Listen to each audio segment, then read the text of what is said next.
इस वीडियो में algebraic expression जो कि बीजीय व्यंजक है उसका अंग्रेजी स्पेलिंग थोड़ा सा मिस्टेक था। मैं सभी छात्रों से क्षमा चाहता हूँ। हड़बड़ी के कारण और गलती के कारण, ध्यान न होने के कारण गलती लिखा गया। स्पेलिंग जो नीचे शो हो रहा है वही करेक्ट है। तो आज हम लोग जानेंगे बीजीय व्यंजक, इंग्लिश में इसे कहते हैं एल्जेब्रिक एक्सप्रेशन। ये क्लास लगभग 7 से ही शुरू हो जाता है और 8 में खासकर इसका ज्यादा उपयोग होता है, 9 में तो और ज्यादा, और 10 में सबसे फाइनली इसका उपयोग होता है। आगे की क्लासों में भी आप लोग देखे होंगे इसका उपयोग। अगर 11 12 कोई पढ़ा होगा अपने घर से भाई बहन, तो वो भी एल्जेब्रिक एक्सप्रेशन देगा। तो क्या है इसके बारे में आज फुल्ली इसके डिटेल्स के बारे में जानते हैं, कैसे इसका उपयोग होता है और किन मायनों में इसको रखा जाता है। तो चलिए, एल्जेब्रिक एक्सप्रेशन में एक आता वेरिएबल, जिसे हिंदी में कहते हैं चर। एक होता है नॉन वेरिएबल, यानी हिंदी में उसे कहते हैं अचर।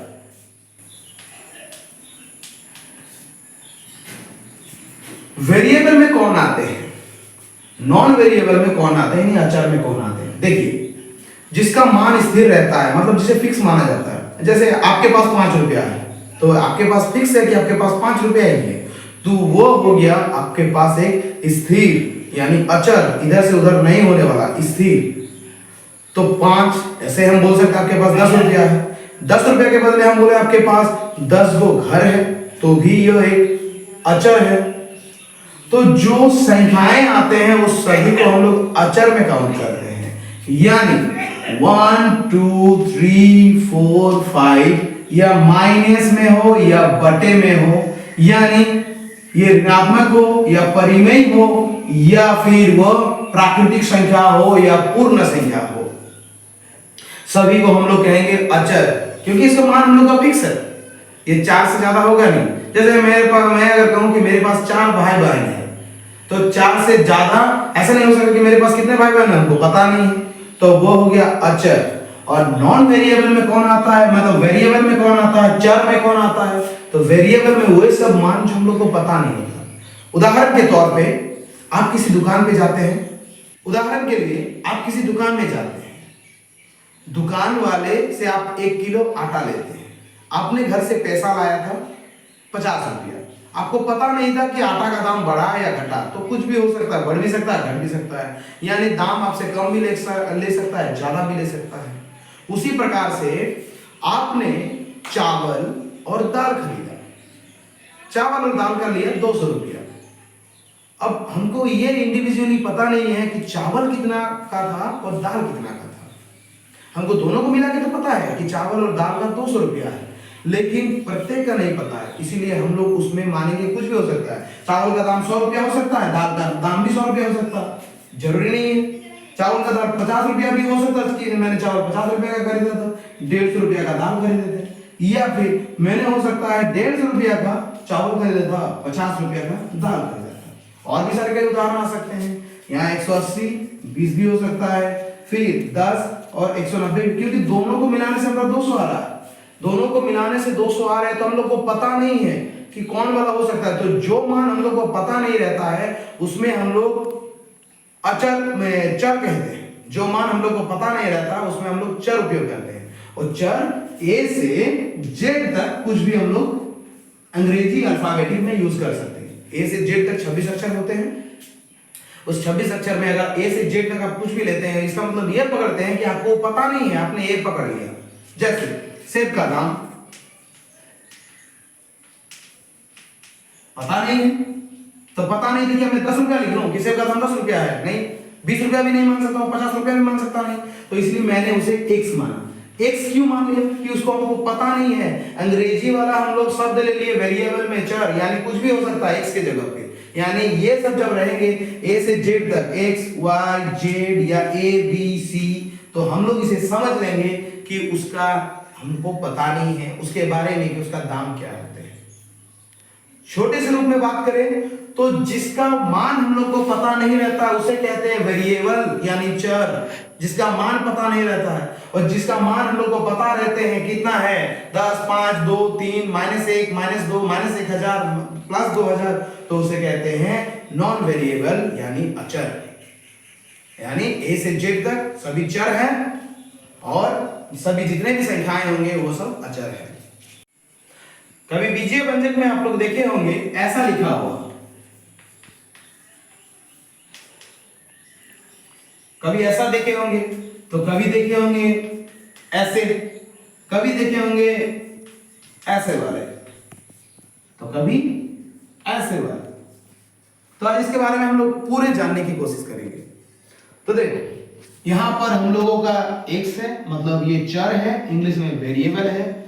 यहां पर हम लोग का एक वेरिएबल है प्लस दूसरा वेरिएबल है। इसका क्या मतलब निकल के आता है, वेरिएबल ये भी है यानी दोनों वेरिएबल है यानी दोनों चर है, मतलब दोनों का मान पता नहीं है, मतलब दोनों का मान पता नहीं है, वो ऐसे ही लिख दिया है कि x + y। जैसे चावल का दाम हमें पता नहीं है तो मान लिए कि चावल का दाम x है, दाल का दाम पता नहीं था तो हम मान लिए उसका भी दाम नहीं पता है तो y, तो हम बोल दिए कि दोनों को मिला के 200 हो जाएगा। तो इसे समझ रखेंगे x + y = 200। तो इस सब के बारे में चलो एक एक करके देखते हैं।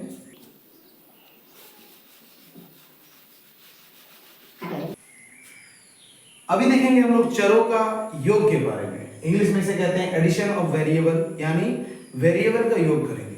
तो चर क्या होते हैं फिर एक बार बात करते हैं। तो जिसका मान हम लोग को पता नहीं रहता उसे हम लोग चर कहते हैं। तो चरों को अब योग करेंगे, मतलब दो चीज का मान हम लोग को पता नहीं है, उन दोनों को जोड़ देंगे।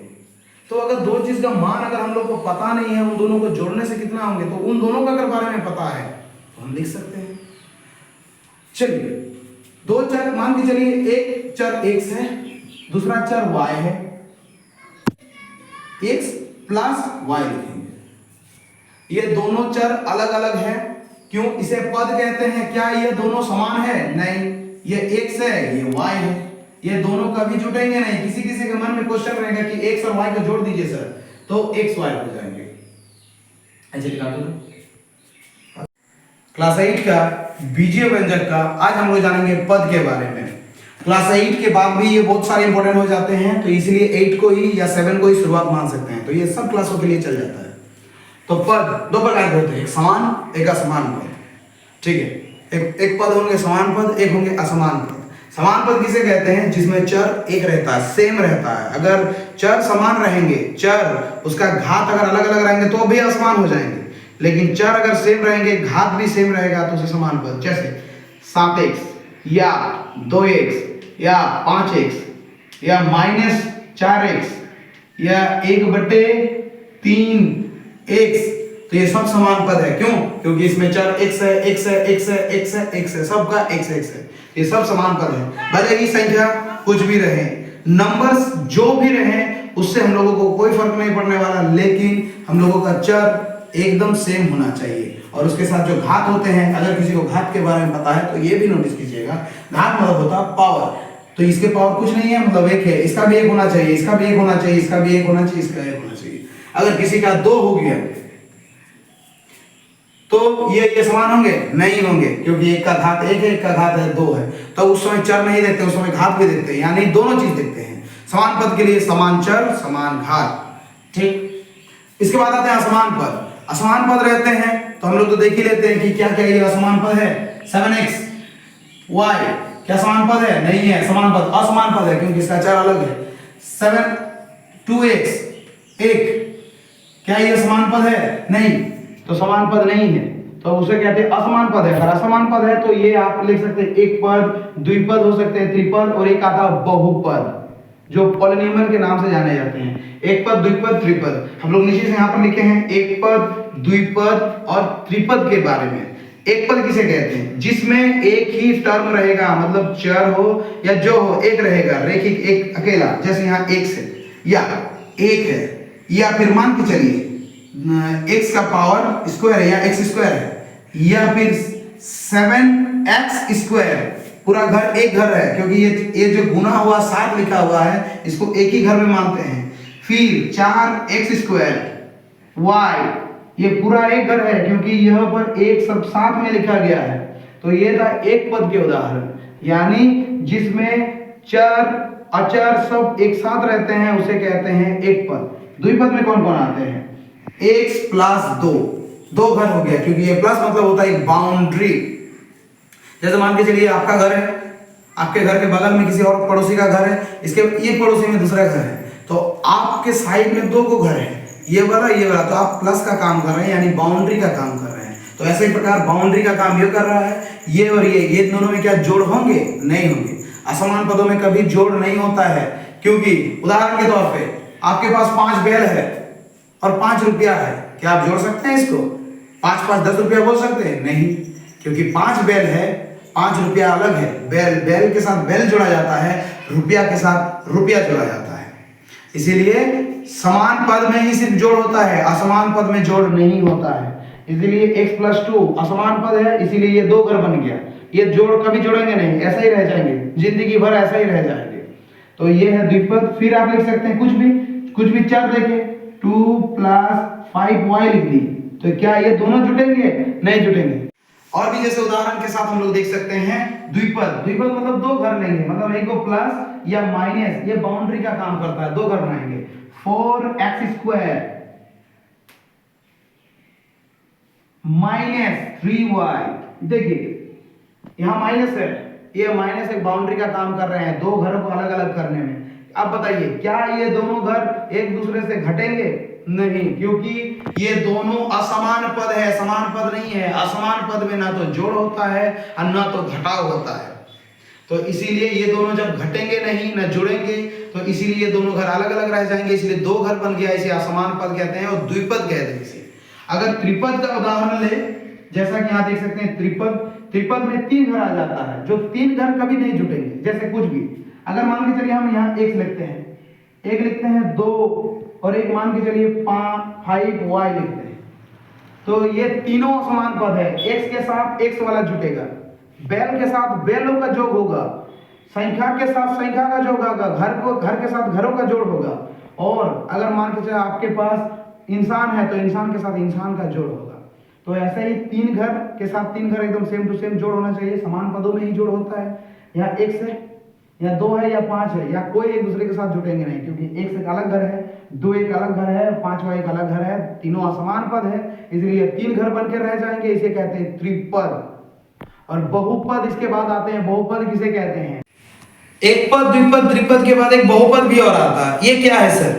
ये है अगर आपके पास चर है और उस चर का घात कुछ और है, एक नहीं है, रेखिक नहीं है, एक मतलब रेखिक होता है, तो उसका घात कुछ और है, तो उसे कहते हैं हम लोग बहुपद। जैसे x का पावर 3 लिख दिए, तो ये बहुपद का घर हो गया। इसके साथ और भी कुछ लिख दिए, 6x² + 2x + y, तो ये एक बहुपद का उदाहरण है। कैसे एक बहुपद का उदाहरण है? इसीलिए इसे बहुपद कहेंगे, इंग्लिश में पॉलिनोमियल कहते हैं इसे, इसीलिए कहते हैं क्योंकि इसका जो चर है वो चर का घात 3 है, यानी घात अगर 1 ना रहकर 1 से ज्यादा रहे, 2 3 4 5, तो उसे हम लोग कहते हैं बहुपद।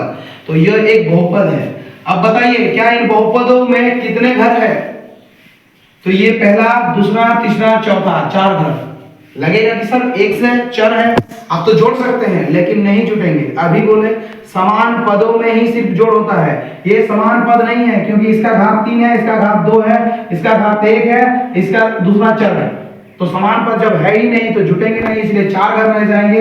आप ऐसे ही बोल सकते हैं कि ये 4 पद है या चतुर्थ पद है। तो ये था हमारा पदों का उदाहरण। समान पदों में जोड़ होता है, समान पदों में घटाव भी होता है, लेकिन असमान पद की बात करें, असमान पद में ना तो जोड़ होता है ना तो घटाव होता है, वो वैसे ही रह जाते हैं। तो वे ऐसे बनकर क्या बनते हैं? एक पद, द्विपद, त्रिपद या बहुपद। बहुपद आगे के आने वाले क्लास 9 और 10 में आते हैं, जो हम लोग कुछ ही दिनों में उसको भी शुरू कर देंगे। तो ये था पदों के बारे में। तो ये था हमारा संख्यात्मक गुणांक, बहुत ही आसान था। जो संख्या आप लोग को दिया रहेगा चर के साथ, वही है संख्या क्या है। हाँ, लेकिन उसमें आप साइन को भी देखिएगा। अगर माइनस है तो अवश्य माइनस लिखिएगा, भले ही प्लस ना लिखिए, लेकिन माइनस लिखना पड़ेगा। और यहाँ जैसे प्लस है तो नहीं भी लिखा हुआ था तो लिख सकते हैं, कोई जरूरी नहीं है क्योंकि आगे कोई साइन नहीं है तो प्लस है। यहाँ कुछ नहीं है तो नहीं भी लिखने से चलेगा, लेकिन अगर माइनस है तो जरूर लिखे, अवश्य लिखे। तो ये था संख्यात्मक गुणांक। करता हूँ सबको अच्छे लगे होंगे, आगे के लिए और भी वीडियो देखिए। संख्यात्मक गुणांक इसके बारे में समझेंगे। तो कुछ नहीं है इसमें, हम लोग देखते हैं इसमें क्या संख्या गुणा हुआ है उसे कहते हैं संख्यात्मक गुणांक। जैसे ये है चर, चर के साथ जो रहता है वो है संख्यात्मक गुणांक। तो यहाँ हमारा संख्यात्मक गुणांक है 7। एक उदाहरण और लेते हैं, -3/4 XY। इसमें संख्यात्मक गुणांक क्या है? XY दो चर है, उसको छोड़ दीजिए, जो बचे वही संख्या हमारा एक्स्ट्रा है गुना में, सब गुना में, यानी संख्यात्मक गुणांक -3/4। यहाँ प्लस भी लिख सकते हैं क्योंकि आगे प्लस है। एक और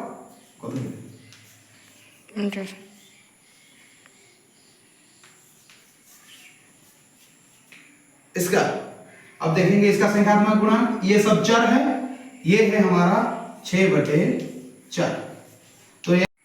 तो ये था हमारा संख्यात्मक गुणांक, बहुत ही आसान था। जो संख्या आप लोग को दिया रहेगा चर के साथ वही है संख्या क्या है। हाँ, लेकिन उसमें आप साइन को भी देखिएगा, अगर माइनस है तो अवश्य माइनस लिखिएगा, भले ही प्लस ना लिखिए लेकिन माइनस लिखना पड़ेगा। और यहाँ जैसे प्लस है तो नहीं भी लिखा हुआ था तो लिख सकते हैं, कोई जरूरी नहीं है क्योंकि आगे कोई साइन नहीं है तो प्लस है। यहाँ कुछ नहीं है तो नहीं भी लिखने से चलेगा, लेकिन अगर माइनस है तो जरूर लिखे, अवश्य लिखे। तो ये था संख्यात्मक गुणांक।